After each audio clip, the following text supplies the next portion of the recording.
Hello, everyone, and welcome back to another episode of ZNotes Live. I'm your host, Yukan. I'm here with Malak, and today we're continuing the Physics Past Year Paper series where we solve some papers from this year's May-June 2020 exam.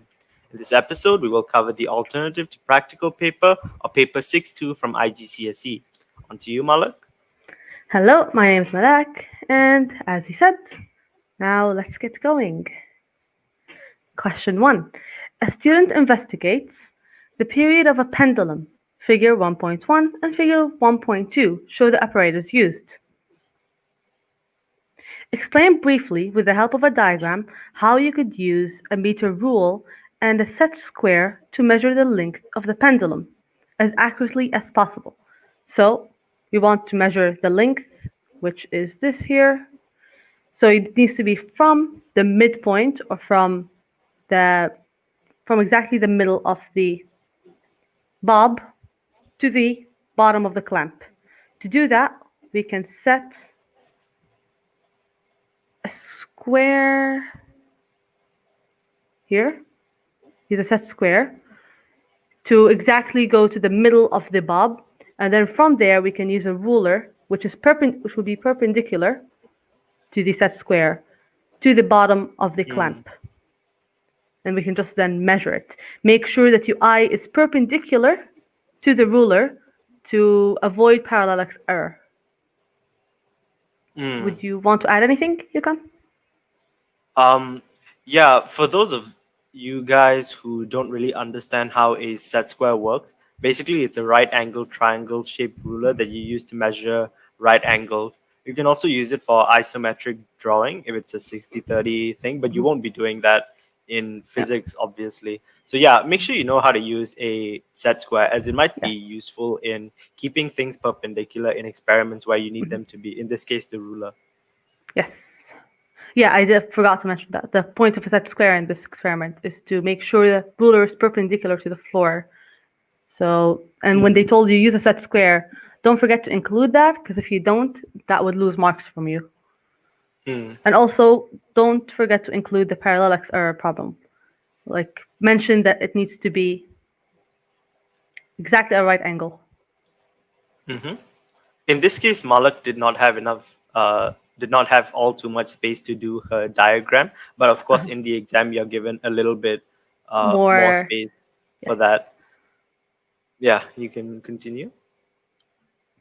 The student adjusts the pendulum so that D equals 50 centimeters. So the distance between the bottom of the clamp to the middle of the bob is 50 centimeters. She displaces the bob slightly and releases it so that it swings. Figure 1.2 shows one complete oscillation of the pendulum. She measures the time T1 for 20 complete oscillations. So, record the time T1 shown in figure. This is just a matter of copying down. We have 28 seconds, 28.12 seconds. You just write that down.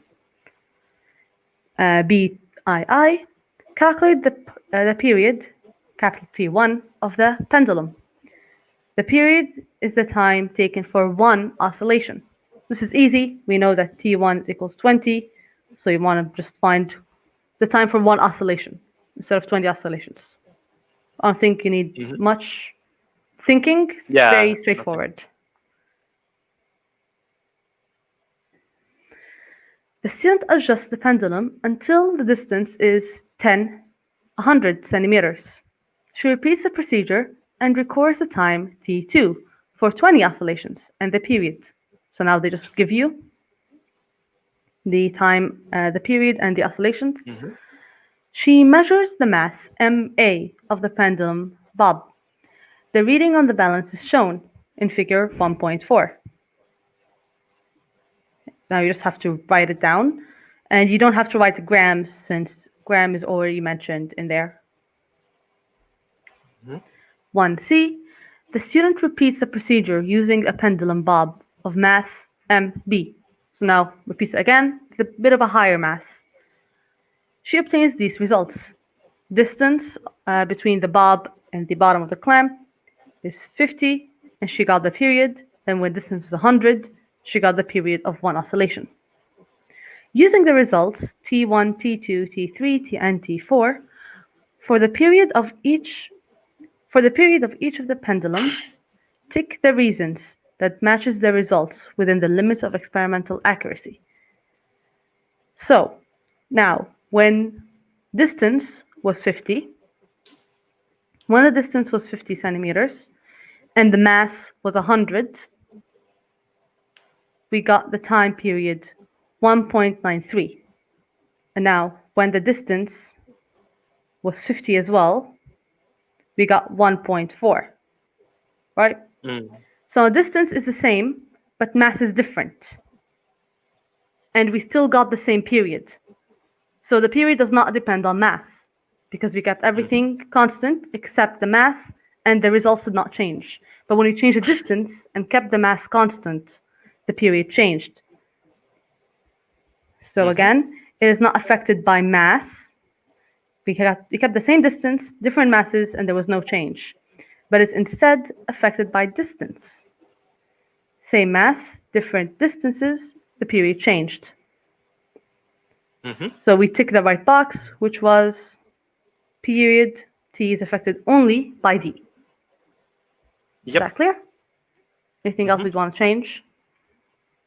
Well, nothing to change, but to the viewers wondering, Malak only wrote like all these things beside that just for the explanation. You don't have to write any of that. When they ask you to tick the response, just tick the response. If it's a 1-mark question, you can just write the answer and not give any working for it. Of course, if it needs working, you can just do it on the calculator. And if you want, you can do it on the paper as well. I'm just doing it for explanation purposes, but you don't need to waste time to write them unless it helps you out to write them to understand better. Justify your answer to DI by reference to the results. So just write down what I explained earlier, which I basically had written here. This. You can just write it down in more detail, which is when the mass was 52 grams, the distance changed from 50 to 10 to 100. The time period changed, but when the mass changed, the time periods were kept almost the same. No, they weren't kept exactly the same because, of course, there might be error or any uncertainties, but they're almost the same. Yep. And I do want to add something. If you guys calculated something wrong in your experiments earlier and you got that wrong, error carried forward marks is acceptable. So like, let's say you did not find a correlation between the length change and the period, and you take the seemingly correct one, but actually incorrect one, they will give you marks for that, but they won't give you marks for your errors previously. Yeah, that's something I do have to mention. Yes. The student now investigates the effect of the size of the oscillations on the period of the pendulum. So just briefly, how you would measure the size of an oscillation. You may draw a diagram. So now there's two main ways to measure the size of an oscillation. An oscillation would be going from here to back here again. We can measure, of course, by a ruler, which is measure to the maximum point on each side, and that is the size of an oscillation. Or you can measure it using a, what are they called again? I forgot for a second. Protractor. Protractor, there you go. Or you can measure it using a protractor, which means you're measuring the angle, the maximum angle moved. So as the pendulum moved from left to right, record the maximum distance as the ball moved on the ruler. Clear? Yep. And if you're drawing a diagram, just always just make sure you write what the parts are. Sometimes it's not really needed, but if it's needed, you don't want to lose marks for that. Could you zoom in on the diagrams first to see?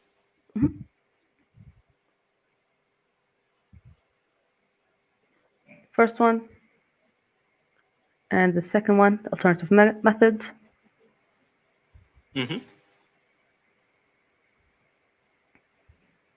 State one variable you will keep constant during this part of the investigation. So right now, since you're checking how the size of the oscillation affects the period, you should leave the length of the wire the same. That is one variable. If you can think of any other variables, you can. Um, it's only stated that length here. You can also, if you because if you Mass. change the length, it'll affect the period. But if you change the mass, The it mass. will not affect the period. Exactly. So even if you use The different mass doesn't masses, matter. of course you should like keep the same math just for consistency. Like there's no point in changing. But something like length has to be kept. The same, because it affects the end results. Yep. A student determines the resistance of a resistance wire. Figure 2.1 shows the circuit he uses. So of course you know about the circuit. You have a sliding contact right here, and the length of this area, the length of this here affects the resistance.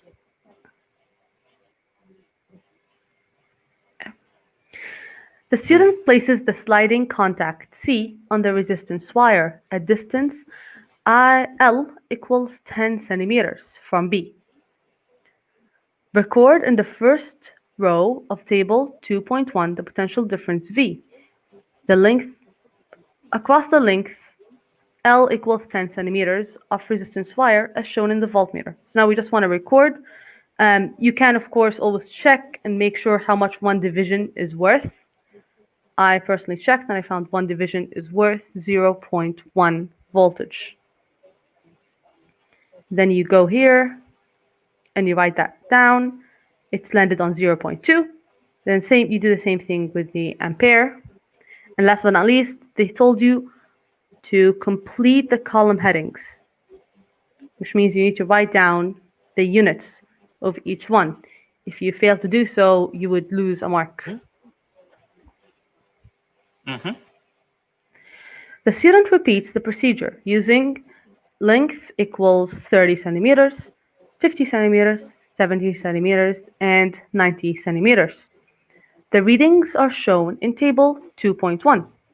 Plot a graph of V and y-axis and L centimeters on the x-axis. Start both axes at the origin 0. So they told you what to put on each axis. So you should start by labeling the axes. Say V, then L centimeter, right? Second of all, you should try and find a suitable way to divide them. So most of the times you will find big boxes when there's a graph. There's a big boxes and small boxes within them.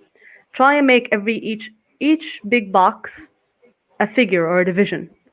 I personally made each big box 0.5, so then it's very uniform, 0.5, 1, 1.5, 2, and it ended up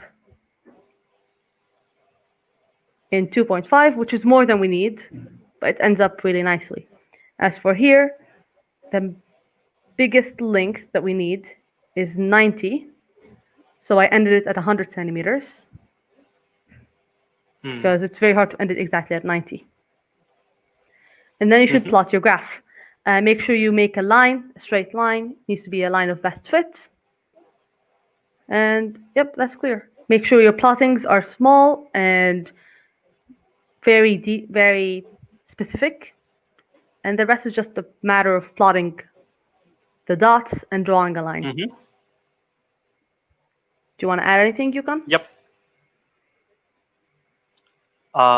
Yes. For the scales on the x and y axis, make sure it is multiples of like 1, increments of 1, 5, 2, or 10. Other weird increments like 3, let's say you start from 0, 6 to 9, that's not really something you do when you're plotting graphs like this. So that it would be considered a very weird scale. But yeah, everything else, Malak said, is fine. Write a conclusion about the value of the current I in the circuit as the position of the sliding contact is changed. So now we can check the table. If it allows me, there you go. And we find out that I changes very, very, very, very small change. So you get 0.28, 0.30, 0.27, 0.28, 0.29. It's not really proportional to any of them. There's no linearity with anything. As the length increases, A does not increase or decrease. Same with V. As V increases, A does not increase or decrease. It stays relatively constant.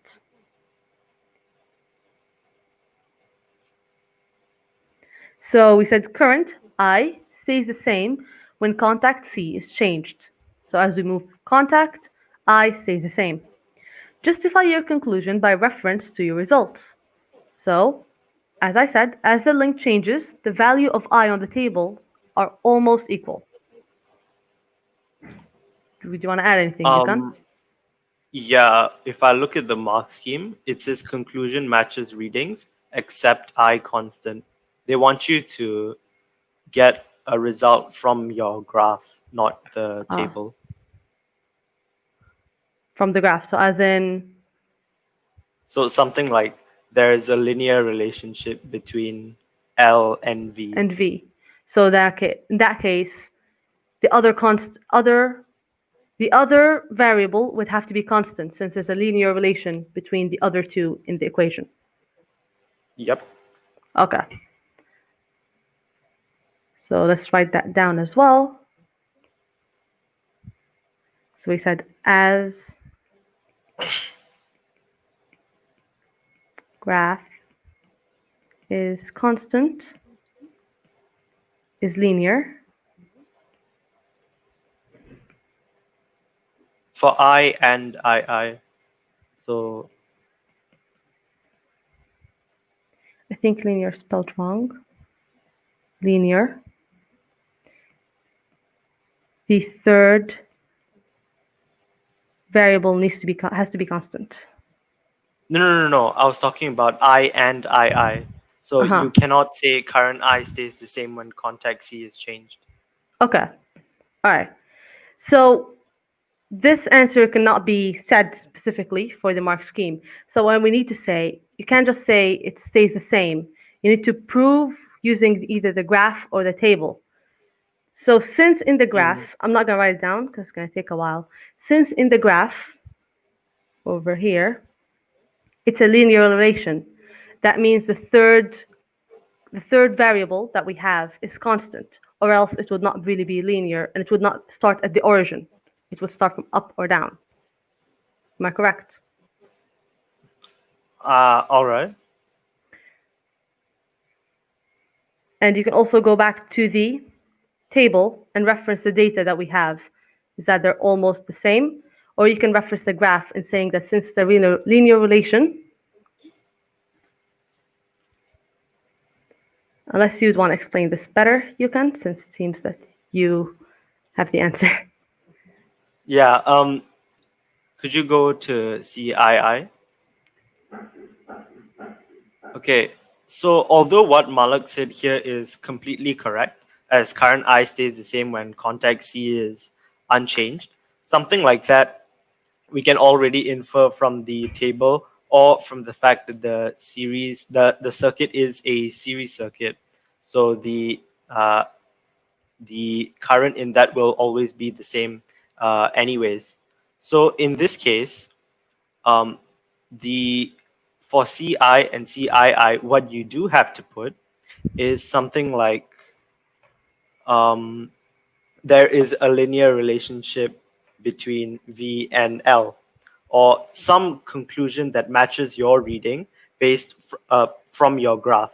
So if you go back to the graph and then you make a statement about it, then that answer would be correct. You don't use an answer that you can instantly get from the table, and then you have to justify your conclusions using that.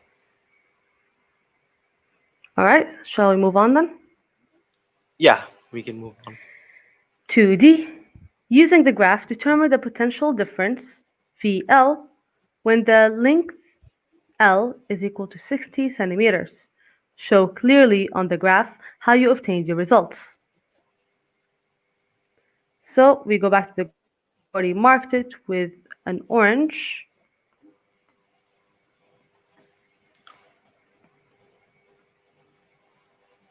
Right here.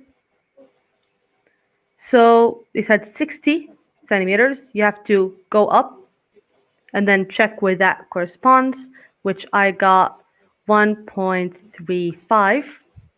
Now, whatever you get, it depends on your graph. So the mark scheme takes that into account. And make sure you keep the lines on the graph, or else a mark will be deducted. They need evidence that you use the graph to get the answer that you got, which what I got was 1.35. Next question. 3. A student investigates some thermal properties of sand and water. Figure 3.1 shows the apparatus. So we have a thermometer right here, and we have a beaker with sand or water inside. The thermometer in figure 3.2 shows the room temperature, theta S, at the beginning of an experiment. Record theta S. So now you just have to find the scale, and you need to measure just what this is right here, which I got was 23 degrees Celsius. The student is supplied with hot water at a temperature theta H. She records the temperature of the hot water. So she got hot water with a temperature of 84 degrees Celsius. She pours 100 centimeter cubes of hot water into a beaker that contains sand. Initially, the sand is at room temperature, which we calculated earlier. She measures the highest temperature M of the mixture. So the highest temperature of the mixture is 70. Calculate the rise in temperature theta R of the sand using the equation theta R equals theta M minus theta S. So now we have theta M, which is right here. We have theta M right here. Now we want theta S, which is right here. You just do theta M minus theta S. Very straightforward subtraction. Just follow the equation, basically.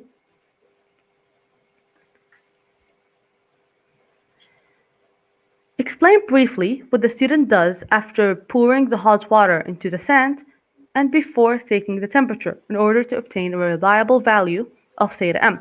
So of course you have to stir the mixture to make sure the temperature is, the heat is equally distributed, and just basically stir the mixture. That's it. There's only one mark. You don't need to explain why you need to stir the mixture because it's only a 1-mark question. Calculate the fallen temperature, theta F, of the hot water using the equation theta F equals theta H minus theta M. So again, you just take values from earlier and plug them in. And then you would get 14. Calculate the ratio S using the equation theta R over theta F. Give your answer to a suitable number of significant figures. So S you would get is 3.35, and I think even more than that, not only 3.35. But you need to use a suitable number of significant figures. To do that, you have theta R and theta F. So theta F is 2 significant figures, and theta R is also 2 significant figures. So you better give your answer also in 2 significant figures. The student pours 100 centimeter cubes of hot water into a clean beaker that contains 100 centimeter cubes of water at room temperature. She records the highest temperature, theta M, of the mixture, and she got 49 degrees Celsius. Calculate the rise in temperature, theta R, of the cold water using the equation theta R equals theta M minus theta S. Use the value of the room temperature recorded in A. So now we want theta m, this here, minus theta s. M is we have it right here. As for s, it's in the very first part of the question when they told us to calculate the room temperature. Use that m, because they told you specifically to use the m. Use that s, I mean.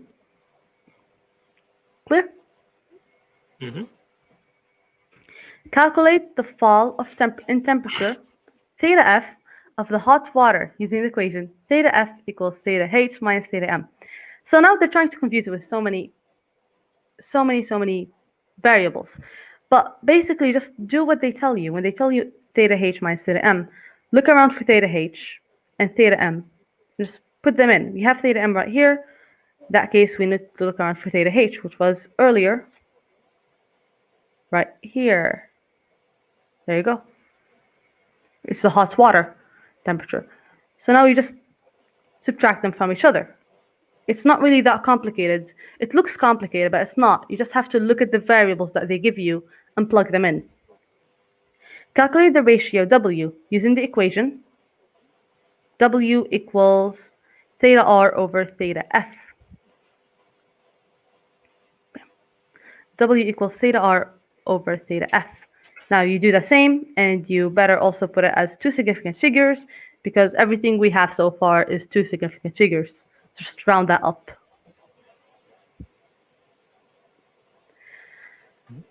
The student studies the thermal properties of sand and water. She predicts that S should be equal to 6 times W. State whether the results support the prediction. Justify your answer by reference to the reading. So right now, he says that S should be equal to 6 times W. W we have is 0.74. S is 3.44. If we multiply 6 times W, we get 4.44, which is not the same or even close to S. So results do not support the prediction. Justification is if you multiply 0.74, which is W, by 6, the result equals 4.44, while S is equal to 3.4. So S is not equal to 6 times W. Do you have anything to add for that question? To this whole question, it's quite straight. Oh wait, no, we're not done. But yeah, everything so far has been very straightforward. But yeah, as Malak said, don't get confused with all the variables. Make sure you understand what each little letter at the bottom of the theta represents, because if not, you might get confused between values easily. 3E. Suggest two temperatures that it would be sensible to keep constant when carrying out the experiment. So if you've noticed, the two temperatures that stayed constant the entire time are the temperature of water and room temperature. They're the two things that we keep going back to. The temperature of hot water was the same throughout the entire experiment. We just put it onto other objects and got new temperatures. As for the room temperature, we need them to be the same because the experiment is based on these two temperatures. You see, we're seeing how the temperature of stuff rises or lowers based on these two. The student measures the volume, 3F. The student measures the volume of the dry sand using a measuring cylinder before carrying out the experiment. Tick the boxes that show the precautions that she should take in order to obtain accurate readings. So over here it says take reading at the bottom of a minusus. Never really read that word out loud. Always reading in my brain. So a minusus is when you have a beaker and there's water inside. It's always, you find it like this or like this. It's never really straight. So it's a bit hard to read. You always have to read at the bottom of it, right here, as it's not really straight ahead. But in here they said dry. In here they specify that it's dry sand. So there shouldn't really be any hills or valleys, as you might say. So this one doesn't really make sense. There is no minusus. So you don't really have to take You don't have to think about it. All right. Tap the measuring cylinder to make sure the top of the sand is horizontal. Of course, yes, you want all the sand to be as straight as possible so it's easier to read the actual value. There's no little crumbs in any, like it's not uneven. It wouldn't be Mm. like this basically. You want it to be as horizontal as possible. View the scale of the measuring cylinder at a right angle. Of course, you always need to do that in fear of parallax error if you never want to look at something from the sides. Cool. Next Mm-hmm. question. Question 4. A student investigates the bending of 1 meter length strips of different materials. She compares how far they bend when loaded at one end. Plan an experiment to investigate how the materials from which the strips are made affects the bending of the strips when loaded at one end. The following apparatus is available to the student. Strips of wood, plastic, steel, aluminium, each of length 1 meter. A set of slotted masses, a meter rule, a G-clamp used to hold a strip in place. Other apparatus normally available in a school laboratory can also be used. So in your plan, these are a number of tasks that we should have in our plan. If you miss any of them, you lose marks. Draw a diagram to show the arrangement of the apparatus. Explain briefly how you would carry out the investigation using the measurements you would take, including the measurements you would take. State the key variables to be kept constant. Draw a suitable table with column headings to show how you would display your readings. You are not required to enter any readings in your table. Explain how you would use the results to reach a conclusion. So now, very simply, the experiment is that we have a strip, we have a load. I want to see how much a strip bends, right? And that's what we want to measure. So when we think of it, what do we want to measure? We want to measure how much a strip bends. So we want to measure the distance from this here to this here, right? Mm-hmm. And we need, of course, masses.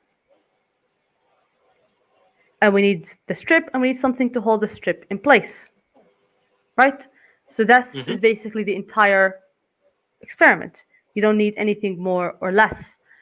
So now when you do draw this in the diagram, which I'm going to show my diagram really soon. Yep. When you do draw this, make sure everything is clear and make sure that you show everything. For example, if you don't show this meter rule right here, you might lose a mark because how will you be measuring the distance the strip went down?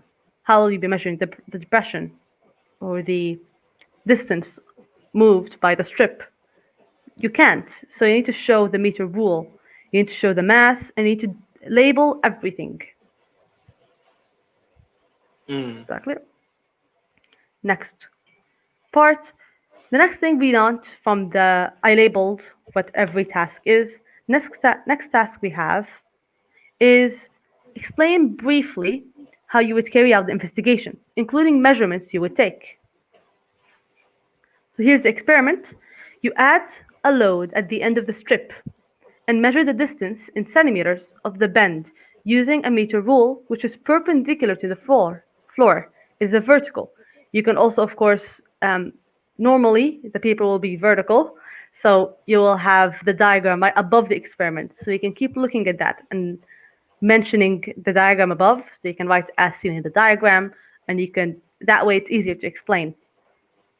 Repeat the experiments with other strips made with different materials, but using the same load. So of course, we want only one variable to change from every experiment to the other, which is the actual material. We don't want different loads because then it wouldn't really be a fair experiment.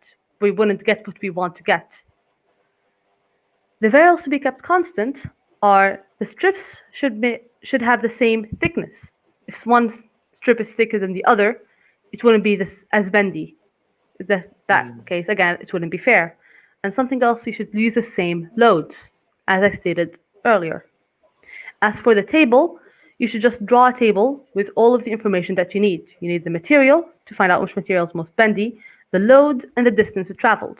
The load should be kept the same in all of them, and you should always write the unit in your heading, and you're not expected to actually put in any values.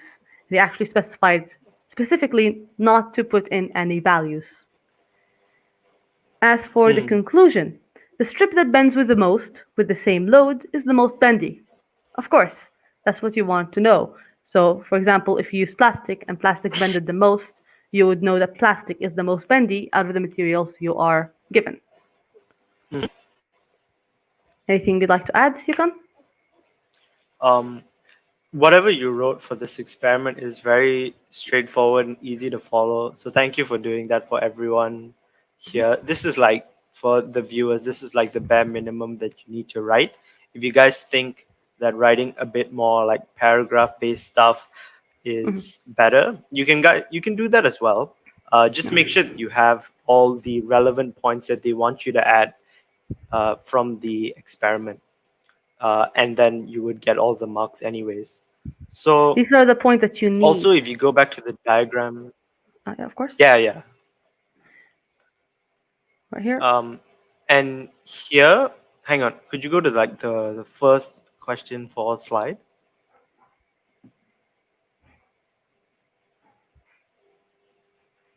All right. So in the apparatus, it said that it gave you like the strips, the masses, the rules in G clamp, and also other apparatus. And if you go to the diagram, um, Malak, you for the clamping the ruler, you use the retort stand instead of a G clamp, right? Yeah, It looks like a they're retort they're stand. normally available Yeah. in school laboratories. Yeah. So if you guys don't know how certain equipment work, you can use alternative equipment like here. You guys can, if you did use a G clamp, you would clamp Yeah, um, the strip to the it's bench, just and you very have to show difficult that to a do. majority of it is. It's just very Oh difficult yeah, to it is draw a kind G of hard to clamp. draw. So I opted for this instead because this is easier to draw. With a G clamp, it's very hard to draw the actual clamp Yeah, without yeah, drawing 3D or getting a professional maybe picture. yeah. If you guys think it's also hard to draw, you can use other equipment. If you want to draw a G clamp, you're gonna have to set the clamp like at an angle. So you might have to show like a side view and a front view. Yeah, And if you don't really want to do that, then just stick with like a retort stand. Just make so like sure yeah, that the in the a side view diagram would the be like marking does specify that um, the majority of the strip should be overhanging. And that's because you want a very obvious result. If very little part of the strip shows and you put a mass on it, it will not bend so much. there you go. This is my attempt at a G clamp, but it's very difficult to draw. Yeah, it is. It So is quite hard to draw. So I mean, yeah, this is completely fine as well. So and that concludes our paper 6.2 and the entire IGCSE part of our series. So Malak, what did you think of this paper and the IGCSE exams as a whole this year? this paper specifically, it was a bit confusing, especially if you don't follow with question 3 with all the variables. If you don't Mhm. try to understand what each variable stands for, and it gets very confusing with all different variables. So this paper specifically was a bit hard for an IG student. Some questions were easy, but there are a lot of questions that are just made to trick you and like Mm. specifically for you to lose marks sometimes. So just focus really hardly. Some of the other papers that we did, like the multiple choice, was really easy, but they made up for it with this paper, which I found a bit tricky for an IG student, in my opinion. All right. And do you have any advice for students who might be struggling with paper 6 With these or paper papers, 5? it's mostly practice. I know a lot of people say that, but it's mostly practice because sometimes with the Mhm. experiment question where you have to design an experiment, the more you do it, the more just it comes to you naturally. You no longer have to think of it. You Mm. can read the experiment and you know what to do or what to draw, and it's just mostly practice, I would say. And you'd also find a lot of patterns with the questions. Like second question always has a graph, last question is always an experiment. You'd find patterns and you always and look in the mark scheme a lot. Mark schemes help. It shows you what they want. So it shows you what they want from graphs, what they want specifically from the experiment questions. So you don't waste a lot of time in the exam writing extra stuff which they don't really need or want. Mm-hmm. That's it. All right.